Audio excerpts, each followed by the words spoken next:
Hey guys, what's up? It's Danny here, and in this video I will be talking about the importance of test scores. Does it really matter what you get on your IB test? Does it matter if you get a 1, a 2, a 3, a 4, or a 5 in an AP test? I know that IB and AP scores just came out, so if you passed everything, congrats, I congratulate you, you did an amazing job. However, there's the other side of students that failed these exams, and if you're one of them, you're probably thinking, oh no, my life is over, what's next? I just failed an AP, like what happens now? Well, in this video that I have prepared for you, I'm gonna go really deep and I'm gonna talk about, does it really matter what you get in your IB test? Does it really matter what you get in your AP? I'm gonna be talking about that all in this video. Now before we begin this video, please make sure to check out my channel where I do videos revolving around lifestyle and school just like this one. Check it out, and if you like what you see, remember to hit that subscribe button to stay up to date with my weekly uploads. Also, do not forget to add me on social media at Goalkeeper Danny on Snapchat and on Instagram to see what I do day to day as a college student. But now let's get straight to the video.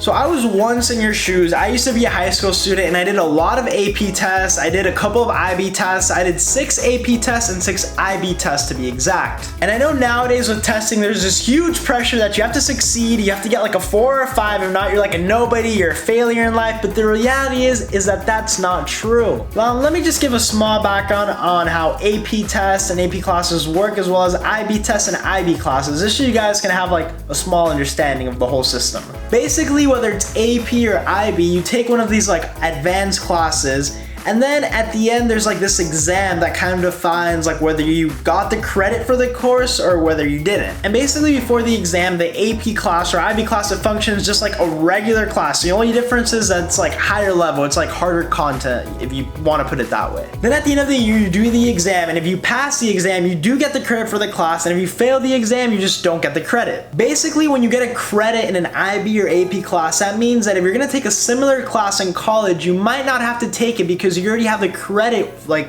of the class through the AP or IB exam. Now, do AP or IB test scores really matter on the long run? The answer is not really, and let me tell you why. First of all, let me begin with the basics. Some colleges only accept your test scores if they're like really high, like for AP 4 or 5s and for IB like 6 or 7. So let's say you got like a 3 in an AP exam, you might not be able to like transfer it to a college if they don't accept 3s. Now, the second reason test scores really don't matter in the long run is because even though you did a certain class in high school, you might not take that class again in college.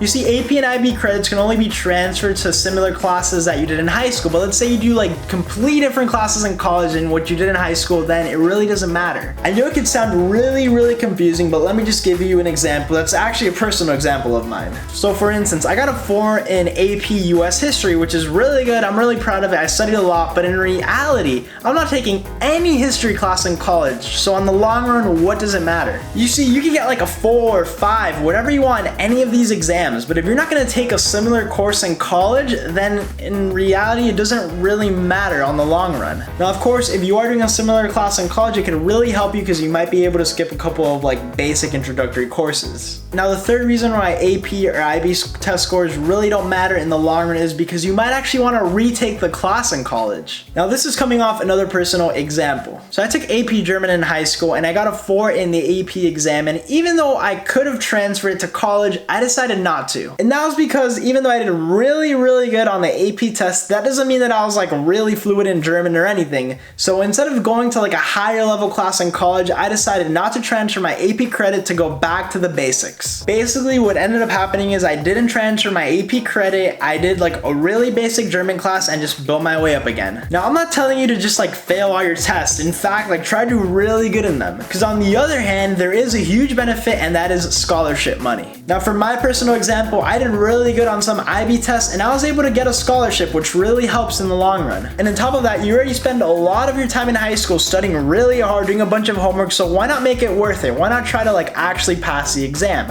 Now, if you do bad in it, or you know, you got a score that you didn't want to, just know that it's not the end of the world. And that's my point. Just because you do bad on a test, it's not going to affect your whole entire life. So if you got like a 1 or a 2 on an AP test, do not worry. You have a lot of time to make up for it it's not the end of the world. Now that's basically my take on AP and IB test scores. Now I do hope you guys found this video useful, and of course if you have any questions, any comments, just please leave them in the comment section below. Don't forget to subscribe to my channel to stay up to date with my weekly uploads, and you could not forget to add me on social media, on Instagram and on Snapchat at Goalkeeper Danny. That's pretty much it for this video, and always remember, stay hydrated.